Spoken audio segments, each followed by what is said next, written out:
Gigs. I sure as hell missed them, and I'm not the only one. In 2019 alone, 33.7 million Brits attended live music, and in 2018 the sector contributed £1.1 billion to the UK economy. With lockdowns then hopefully on the horizon, I had a look to see if the UK's upcoming gig scene would be the same one we had left behind. This is the future of UK gigs. In 2020, we were forced to reconsider what events could be. Club quarantines seek to redefine the night out. 100 geeks threw a festival in Minecraft, surprising no one. And Travis Scott, well, as silly as it may look, or as sick depending on your view, Travis Scott's Fortnite event raked over 12.3 million concurrent viewers in-game. For reference, the I'm a Celeb final was the UK's most viewed TV event that year with 12.1 million. But what about the UK's independent music scene? The smaller venues that house talent without access to the masses. I spoke to Justine Hatfield, owner of the Flying Pig, a local pub venue, to find out more.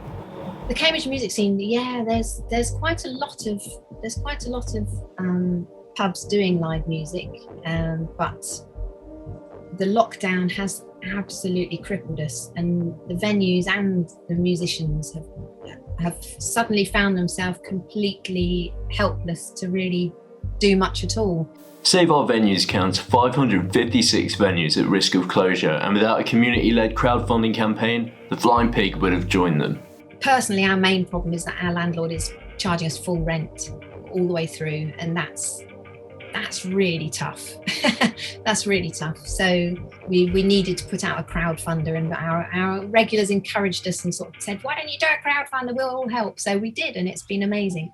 In December 2020, the Flying Pig COVID Survival Fund went live and has since raised over £21,000, a token of how much these smaller venues mean to upcoming artists. Another thing that's happened is that some of the local Cambridge musicians have put together they've written songs about the Flying Pig, and so there were so many of them that we've put together an album. The musicians have been a big part in kind of encouraging people to help out, and the songs that have been written for the pub we will always have, and down the line, if we lose our little pig, we will always have the stories, we'll always have the book, we'll always have the CD of all those songs. So the drive of the artists to save their venue evidenced the symbiotic relationship between the two.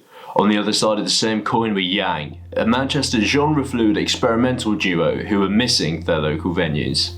I think small venues are your kind of bread and butter, like especially until you make it, whatever that means, like 30 people, like upwards, well, but downwards probably for the majority of them. We had like 7 dates in like a month and a half or 2 months. I think we got through about 4 of them, and it all just kind of ground to a halt. And it was really annoying because we had Fair Play Festival, our manager Hannah organised, with like amazing lineup with LA Priest, and I was so excited for that. And it was supposed to be on like the 22nd of March or something. I think we went into lockdown on like the 13th, 14th, like it literally like a week before. And they've had to move it back to 2022 again. So like when it happens, it'll be great. But we were really looking forward to that. That was going to be like the closest thing to Blue Dot. In 2019, YAANG played their first ever festival show at Blue Dot. Their tent was completely full. I didn't really register at the fact that the tent was full at that point, because like we had a lot to concentrate on in the initial bit. When I hit the kick drum on the first tune we played, I had a bit of time to like just go and dance and that and like chill out a minute, and that's when I looked at the crowd and I went, it like in about 5 seconds I went from holy shit to oh my god to whoa, and I like sprinted across the stage, and Ollie was like started busting solos out, and I was like, yes, this is amazing. YAANG got the opportunity from their manager, who had scouted them at their first live show. But in lockdown, how had situations like this changed without the physical contact? Yeah, helping out stage managing and things with the folk festival and stuff like that, and it's just different because you get to kind of chat to them while they're kind of getting ready and they're all relaxed, and then you see the show and it's like, yeah, okay. those people I definitely want to book. It doesn't function in lockdown. The music scene is just broken. But it's we've got to get it back. We've got to repair it between us. We've got to get it back on its feet. In August of last year, the UK's first socially distant concert was held in Newcastle, with audience members sat in booths separated by 2 metres.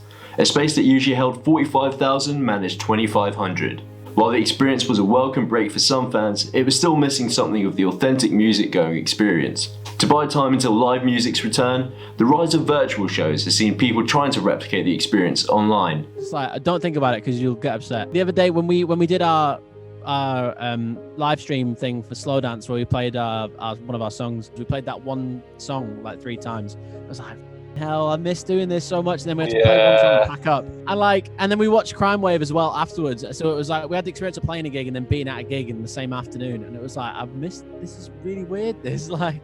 Live streaming wise, Flying Pig Promotions has been live streaming music almost every day through the lockdown to try and keep a kind of platform for the musicians to be able to play and put up their PayPal so that people can help kind of try and keep them ticking over. A friend of ours, Johnny Wright, does a Wednesday. He always did a Wednesday session somewhere in town. When we had lockdown, he started doing the Wednesday session as a live stream, and it was just the same people that would go out to the Wednesday session at a pub would tune in, so you'd get the same audience, and we'd all be kind of chatting away to each other on the little comment bit and saying hi to each other, and it kept a community together, you know. In a period of extended isolation, live streams offered an opportunity for artists, venues and audiences alike to share in their pastime, whether it was Dua Lipa with NPR or YAANG with Slow Dance. But with the Global Web Index study showing that only 22% of UK gig goers wanted more live streams, what space would they occupy in a post-lockdown world?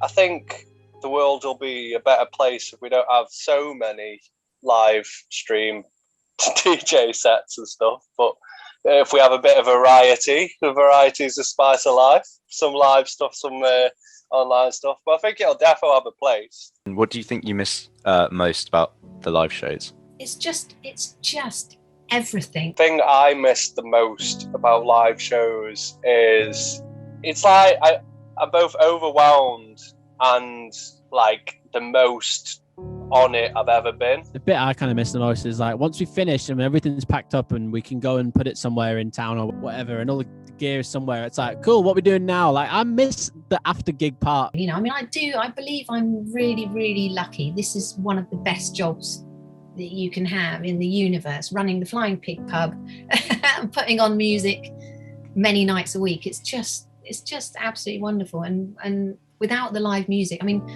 I'm not sure how April's going to feel if we can't have any live music. The sensation of being on the stage and knowing that you're putting your art out there, and I know Ollie does as well, but I really love the songs we've made, so I get to push that out, and I just get such an overwhelming sensation whenever I'm on stage, and it's like it's the release of all my emotions. Like I could just throw my body out around the stage and look like a nutter, because that'll only make us more intriguing anyway. So I just feel free. I feel free when I'm on the stage. It'd be lovely to see people, and it would be lovely to have some money coming in, but it's not the same without the music.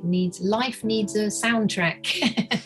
What do you guys think the future of gigs in the UK will be? What I hope is that we're on the verge of another renaissance. We've been through a year not being able to really do anything musically. It's like, if I was a promoter, or if I was, you know, a gig, I mean, obviously I'm a gig goer, we're all gig goers, but if I was like, you know, out every night going to see bands I've never heard of, I would be like, just I'll literally go and see anyone right now. There's a lot of very, very talented people out there who run a lot of wonderful venues, and I think it's gonna take time, but it will get back. It will come back to us. I think music is so magical, and it can heal so many things on a short-term basis that I don't know. Yeah, I'm getting a bit soppy now, but like, yeah, I don't think I'll ever die. It seemed clear that the future was unclear. Surprisingly enough, 2 Zoom interviews weren't enough to predict what will come next.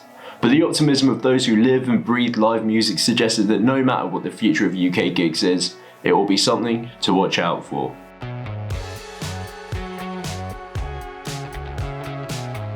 As soon as the venues and the restaurants and the pubs and the whole of the hospitality industry that has been completely crippled by this, get yourself down there. Alive and Amplified, the new club night coming to Manchester. New wave, rock and roll, punk, post-punk, psych, synth pop, everything beyond. Follow the socials. Alive and Amplified club night. Listen to YAANG with 2 A's because we're bloody good and you'll like us. Listen to Loose Creatives podcast, weekly episode podcast where we cover the creative industries as a whole and all of the mental health stuff that comes with it. Keep an eye out on this space. Subscribe to this YouTube channel if you haven't already. And that's my time done.